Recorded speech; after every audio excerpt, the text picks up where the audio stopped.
High student आज के আমরা কার্যসূচি চ্যাপ্টারের যে এমসিকিউ যে বাকি পার্টটা যেটা আছে আগের ভিডিওতে আমরা কিছু 15 পর্যন্ত মনে করেছিলাম নাকি।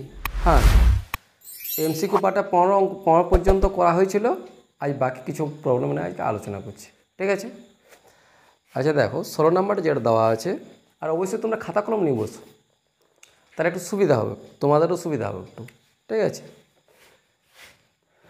16 নম্বর যেটা দেওয়া আছে,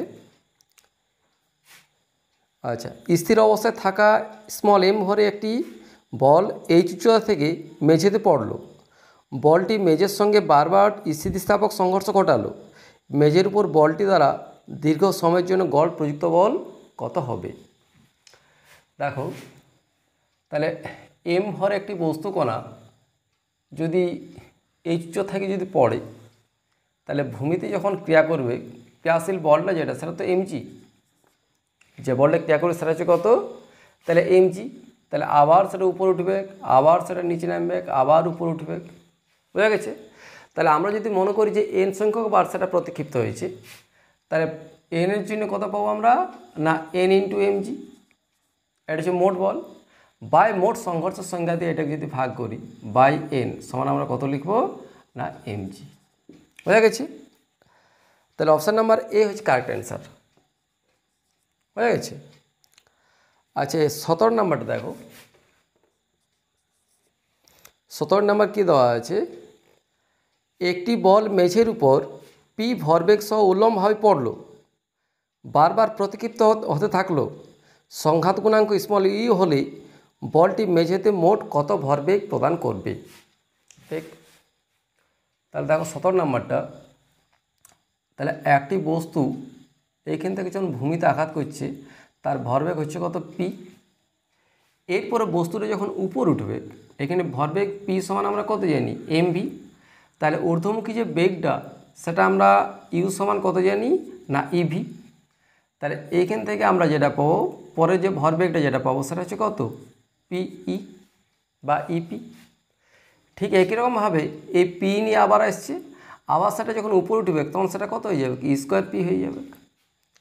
তাহলে এইখানে ভরবেগের যে পরিবর্তনটা সেটা যদি আমরা ডেল পি বলি বা ডেল পি ওয়ান, সেটা আমরা কত লিখব, না পি প্লাস ইপি। তারপরটার জন্য হচ্ছে কত, ডেল পি টু, এটা সমান হচ্ছে কত, না আবার ওই ভরবেগ নিয়ে আসছে অর্থাৎ E P plus e square P. তারপরটার জন্য আমরা কত পাবো, ডেল পি থ্রি যদি বলি তাহলে আমরা কত পাচ্ছি, ই square p plus e cube P. বুঝতে পারছো সিরিজটা। এরপর আমরা যদি মনে করি এটা এন সংখ্যকবার প্রতিক্ষিপ্ত হয়েছে, তাহলে ডেল পি এন সমান আমরা কত লিখব, না এটা হচ্ছে আমাদের e to the power n p, আর তারপরটা আমরা কত পাবো, এটা না e to the power n minus one plus e to the power n minus one into p, হয়ে গেছে। এরপর আমরা যদি এই পার্টটা যদি আমরা যোগ করি, এই পার্টটা,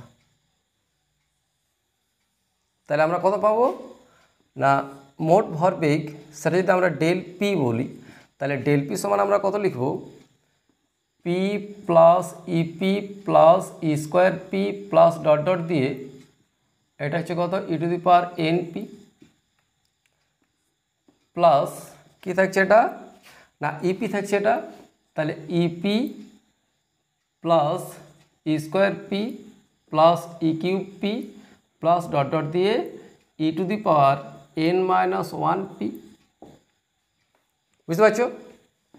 এরপরে আমরা কি করছি দেখো, তাহলে এখান থেকে ডেল পি ইকুয়াল টু, এখান থেকে যদি পি আমরা কমন নিই তাহলে one plus e plus e square plus e cube plus dot dot দিয়ে e to the power n plus এখান থেকে যদি আমরা ইপি যদি কমন নিই তাহলে one plus e plus e square plus e cube plus dot dot দিয়ে কী হচ্ছে, e to the power n minus one p হয়েছে।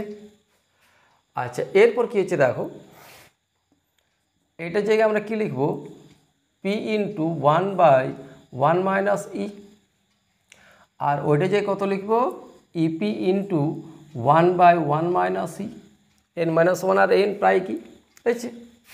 তাহলে এইখান থেকে আমরা কি পাচ্ছি, এটা p/1 মাইনাস ই যদি কমন নেওয়া হয় 1 প্লাস ই থাকছে। তাহলে আমরা কত লিখব, p into 1 plus e/1 minus e. বুঝতে পারছো? তাহলে 17 নম্বর যেটা, এটা হচ্ছে কারেক্ট অপশান হচ্ছে ডি। কারেক্ট অপশান হচ্ছে কত, ডি। ক্লিয়ার? আচ্ছা, নেক্সট 18 নম্বর যেটা দেওয়া আছে, কি দেওয়া আছে, একটা কপি কল দেওয়া আছে। এখানে দুদিকে দুটো বস্তু ঝুলানো আছে। এই বস্তুটার ভর m1 সমান হচ্ছে কত, 0.36। এটা হচ্ছে 0.36। আর এদিকে যে বস্তুটা ঝুলানো আছে এটা m2, এটা সমান হচ্ছে 0.72 হয়েছে। তাহলে স্বাভাবিকভাবে এই বস্তুটা উপরে উঠবে এবং এটা নিচে নামবে। এরপর যে ত্বরণটা আমরা যেটা পাবো, ত্বরণ এ সমান আমরা কত জানি, g into m2 minus m1 by m1 plus m2, অর্থাৎ g into 0.72 minus 0.36 divided by 0.72 plus 0.36 equal to g into 0.36 divided by, এটা হচ্ছে কত,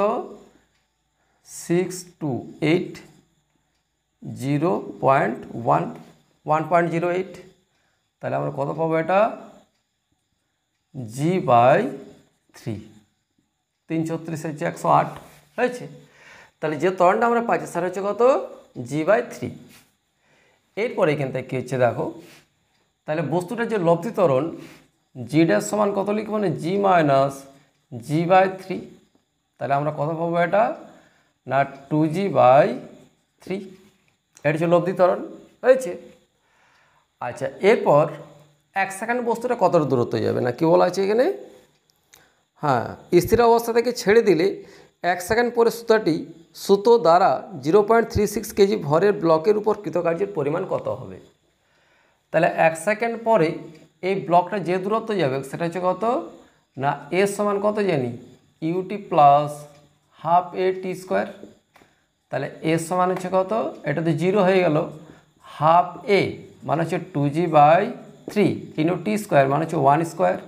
তাহলে এ স্কোয়ারটা হচ্ছে কত, 2 ক্যান্সেল হয়ে গেল, g/3। তাহলে এর সমান যদি আমরা g/3 পাই, এবার এফ এস করবো আমরা। এটাকে আমরা কি করব, না এফ ইন্টু এস। এফ সমান আমরা কত জানি, এম এ। তাহলে এটাকে আমরা কি লিখবো দেখো, ডাব্লিউ সমান হচ্ছে এফ ইন্টু এস, অর্থাৎ এম এ ইন্টু এস।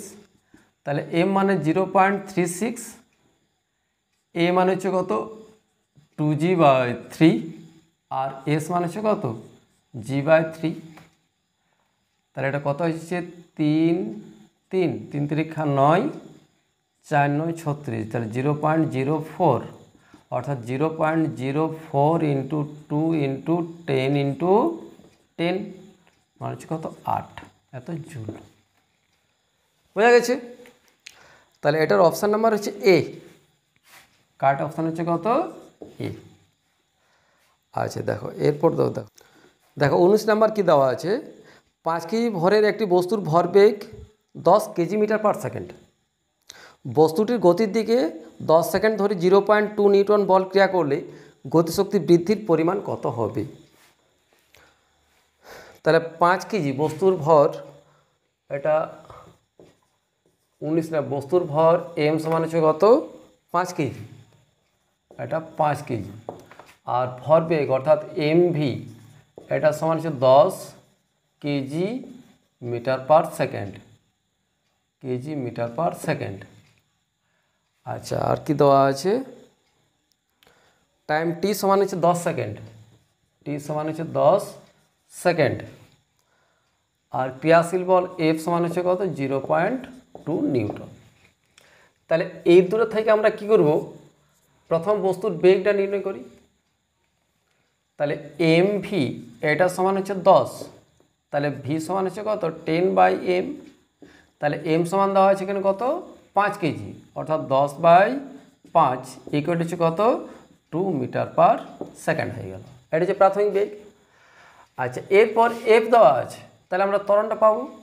ত্বরণ এ সমান কত জানি F/m, তাহলে এফ অর্থাৎ 0.2, এম অর্থাৎ 5, মান হচ্ছে 2/50 অর্থাৎ 1/25 এত মিটার পার সেকেন্ড স্কোয়ার ত্বরণ হয়ে গেল। এরপর অন্তিম বেগ যদি আমরা নির্ণয় করতে চাই, তাহলে অন্তিম বেগ, আচ্ছা তাহলে আমরা এটাকে ইউ লিখে এটা সুবিধা হবে। ইউ, এটা হচ্ছে ইউ, এটা হচ্ছে ইউ, হয়েছে। তাহলে আমরা কি লিখবো না V equal to U plus at equal to U মানে হচ্ছে কত 2, এ অর্থাৎ 1/25 আর টি ইকুয়াল হচ্ছে 10, মানে হচ্ছে 2 + 10/25। তাহলে 5 দুগুণে 10, 5 5 25, তাহলে 5 দুগুণে 10 অব্দি 12, 12/5 এত মিটার পার সেকেন্ড হয়েছে, বেগ হয়ে গেল। এরপর গতিশক্তি বৃদ্ধি কত হবে, তাহলে প্রাথমিক গতিশক্তি বৃদ্ধি যেটা সেটা হচ্ছে হাফ এম ভি স্কোয়ার বা half M V square minus half M U square, এটা বৃদ্ধি। তাহলে হাফ এম এটা হচ্ছে 12/5 square plus half M into 2 square. তাহলে এখান থেকে হাফ এম যদি কমনলি এটা মাইনাস হয়ে যাবে এটা, তাহলে 12/5 স্কোয়ার মাইনাস 2 স্কোয়ার হয়েছে। তাহলে হাফ ইন্টু এম, এম মানে হচ্ছে কত 5 কেজি, তাহলে এটা করা হয় 12/5 প্লাস 2 একটা 12/5 মাইনাস 2 একটা হয়েছে। যদি এরকম থাকে স্কোয়ার কিন্তু ভাঙো না, এটা এ স্কোয়ার প্লাস এ স্কোয়ার মাইনাস বি স্কোয়ার সূত্রে আমরা বসাবো, তাহলে আমাদের হিসাবে সুবিধা হবে। আর যদি কোথাও ভুল হয় সে ভুলটা আমরা সহজে কিন্তু ডিটেক্ট করতে পারবো এটাকে। তাহলে এটা হচ্ছে আমাদের 5/2 ইন্টু এটা কত হয়ে গেল 22/5, এটা কত হয়ে গেল ইন্টু 2/5, তাহলে 5 5 ক্যান্সেল, 2 2 মানে হচ্ছে 22/5 হয়ে গেছে। এটা হচ্ছে কত 4 5 20 আর 4 5 20 মানে 4.4, এটা এত জুল হবে গতিশক্তি বৃদ্ধি হয়েছে। এটা কারেক্ট অপশান হচ্ছে কত না ডি, বুঝতে পারছো। আচ্ছা, এরপর 20 নাম্বার যেটা দেওয়া আছে অঙ্ক নাম্বার 20, এখানে একটা ফিগার দেওয়া আছে। দেখো একটা টেবিল আছে, তার উপর একটা ব্লক আছে, ব্লকের ভর হচ্ছে এম হয়েছে, আর ঘর্ষণ গুণাঙ্ক হচ্ছে মিউ। এখানে লম্ব প্রতিক্রিয়া যেটা সেটা হচ্ছে কত আর। এখানে যদি ডি দূরত্ব যদি নিয়ে যেতে চাই, এটাকে আমরা দূরত্ব হচ্ছে কত স্মল ডি, যদি ডি দূরত্ব নিয়ে যেতে চাই তাহলে কৃতকার্যের পরিমাণ কত হবে। তাহলে কৃতকার্য সমান আমরা কি জানি এফ ইন্টু এস সরণ। তাহলে এফ যে বলটা যেটা এখানে যে বলটা ক্রিয়া করবে সেটা হচ্ছে কোন বল না ঘর্ষণ বল।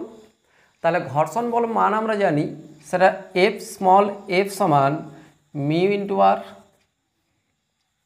এরকম আমরা করি মিউ ইন্টু এন।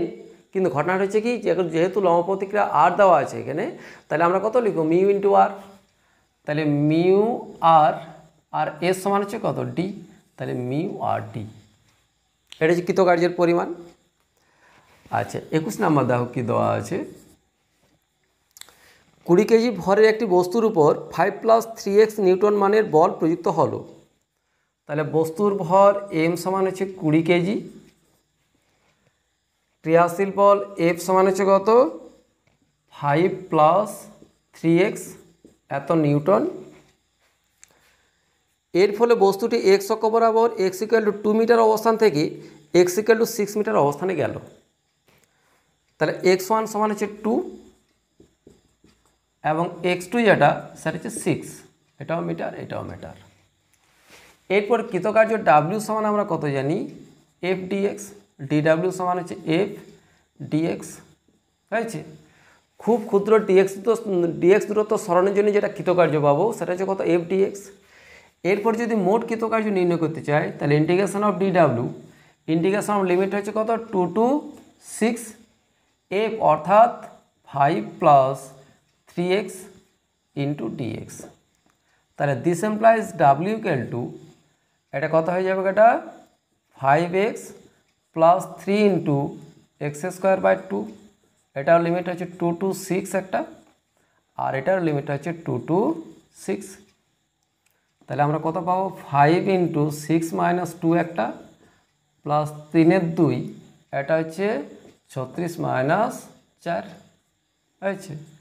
তাহলে এটা হচ্ছে কত 20 প্লাস 3 × 2 নাকি, তাহলে 36 - 4 মানে হচ্ছে কত 32। তাহলে এটা হচ্ছে 16, তাহলে 20 প্লাস 48 মানে হচ্ছে কত 68 জুল। হয়ে গেছে।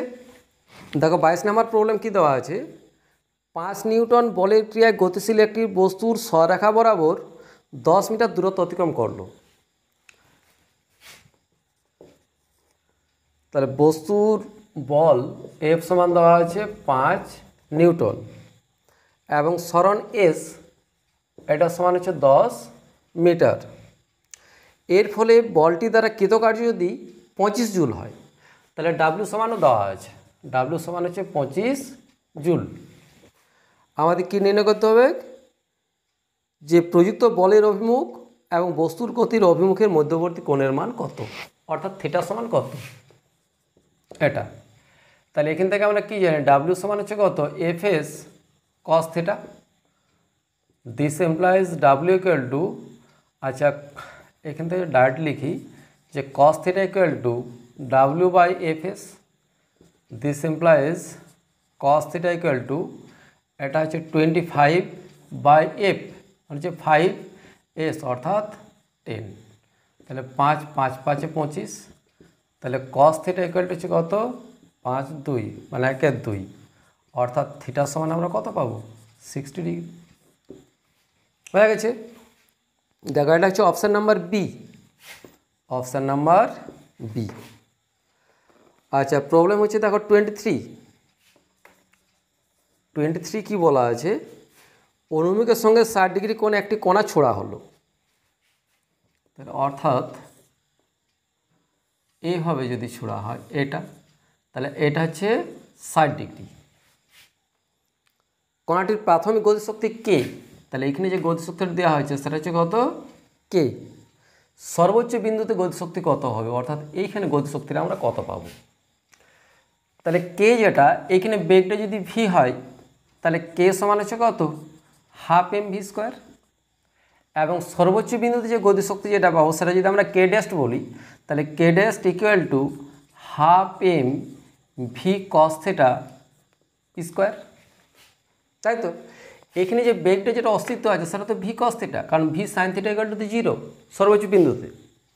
তাহলে আমরা কি পাবো এখান থেকে 1/2 mv² cos স্কোয়ার থিটা, তাহলে cos square 60, cos square 60 degree. এবার cos 60 মানে হচ্ছে কত হাফ, তাহলে কত পাবে 1/4, তাহলে 1/2 mv² ইন্টু 1/4। এই 1/2 mv² সমান তো কে, তাহলে সেটা কী লেখা যায় k/4। তাহলে কেডের সমান আমরা কত পাচ্ছি k/4। বুঝতে পারছো, এটা অপশান নাম্বার হচ্ছে সি, এটা অপশান নাম্বার হচ্ছে কত সি। বোঝা গেছে। আচ্ছা দেখো 24 দেখো, একটি বস্তুকণাকে এইচ উচ্চ থেকে ছেড়ে দেওয়া হলো। ভূমি থেকে একটি নির্দিষ্ট উচ্চতায় কণাটির গতিশক্তি ও স্থির শক্তির দ্বিগুণ। ওই মুহূর্তে কণাটির বেগ এবং ভূমি থেকে উচ্চতা কত। দেখো 24 নম্বর যেটা, তাহলে একটি বস্তুকে এইচ উচ্চ থেকে ছাড়া হয়েছে, এখান থেকে ছাড়ছি, উচ্চতাটা হচ্ছে কত এইচ, বস্তুটা আছে এইখানে। এরপর আমরা মনে করছি সেটা এক্স দূরত্ব নিচে নেমেছে, মানে এইখানে এসছে। ওই অবস্থানে কি বলা আছে, নির্দিষ্ট উচ্চতায় কণাটির গতিশক্তি ওর স্থির শক্তির দ্বিগুণ। তাহলে এইখানে যদি বেগ ভি হয় তাহলে গতিশক্তি আমরা কত পাবো না 1/2 mv²। এটা কার সাথে সমান না এই যে এই বিন্দুতে যেটা স্থির শক্তি উচ্চতা হচ্ছে কত h মাইনাস এক্স, তাহলে এটা সমান 2 into mg into h minus x. লাইনটা ক্লিয়ার হয়েছে? এই যে বিন্দুতে বলা আছে গতিশক্তির যেটা মানটা সেটা হচ্ছে স্থির শক্তির দ্বিগুণ। আমাদের কি ধরা হয়েছে যে বস্তুটা কত দূরত্ব এসছে, এখানে এক্স দূরত্ব নিচে নামিয়েছে, তাহলে ভূমি থেকে উচ্চতা হচ্ছে কত h মাইনাস এক্স, অর্থাৎ স্থিতি শক্তি হচ্ছে mg into h minus x. এরপরে স্থিতি শক্তির দ্বিগুণ বলা আছে, সেই জন্য আমরা 2 into mg into h minus x করছি। তাহলে এখান থেকে আমরা কি লিখব?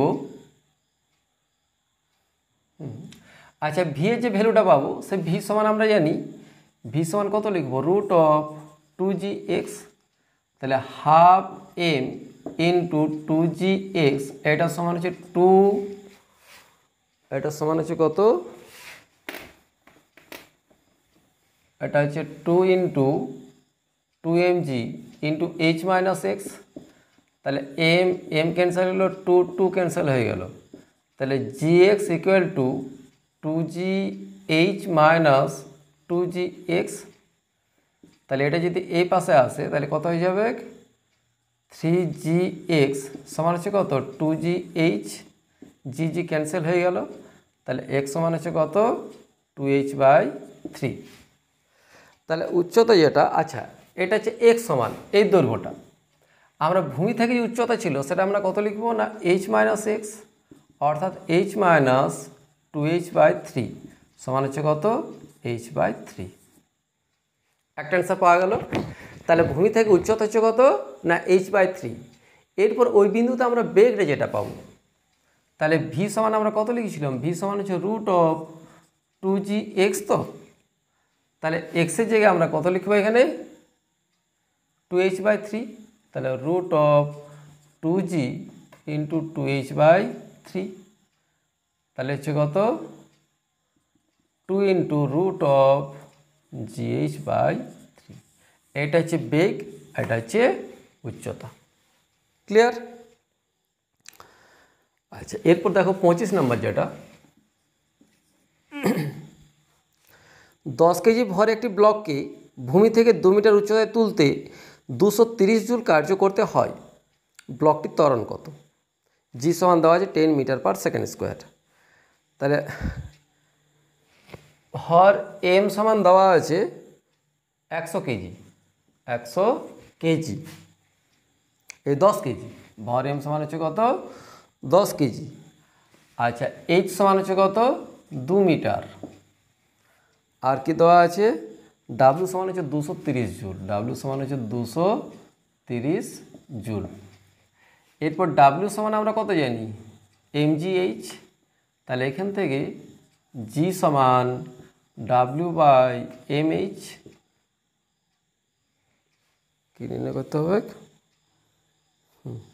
আচ্ছা ত্বরণ কত, আচ্ছা জি এম জি ড্যাশ ধরবো এটাকে mg ড্যাশ ইন্টু এইচ, তাহলে জি ড্যাশ সমান হচ্ছে ডাব্লিউ সমান হচ্ছে কত 230 বাই এম মানে হচ্ছে 10 ইন্টু 2 0 0, তাহলে হচ্ছে 23/2, এটা জি ড্যাশ সমান। আচ্ছা এরপর আচ্ছা 23/2 মানে হচ্ছে কত 11 দুগুণে 22 নাকি, তাহলে 11.5। এরপর আমরা জি ড্যাশ সমান কত জানি জি মাইনাস এ, উপর দিয়ে যদি তোলা হয় তাহলে জি প্লাস এ, জি ড্যাশ সমান হচ্ছে কত জি প্লাস এ, তাহলে এখান থেকে এ সমান কত লিখবো জি ড্যাশ মাইনাস জি, তাহলে 11.5/10 মাইনাস 10 সমান হচ্ছে 1.5 এত মিটার পার সেকেন্ড স্কোয়ার। হয়ে গেছে, এটা হচ্ছে ত্বরণ। এটা অপশান নাম্বার হচ্ছে সি, অপশান নাম্বার হচ্ছে সি। বুঝতে পারছ? তাহলে পর্যন্ত থাক, আর অসুবিধা যদি হয় তাহলে অবশ্যই কমেন্ট করে জানাবে, আর যদি অন্য কোনো প্রবলেম যদি প্রয়োজন হয় সেক্ষেত্রেও কিন্তু জানাবে। Thank you.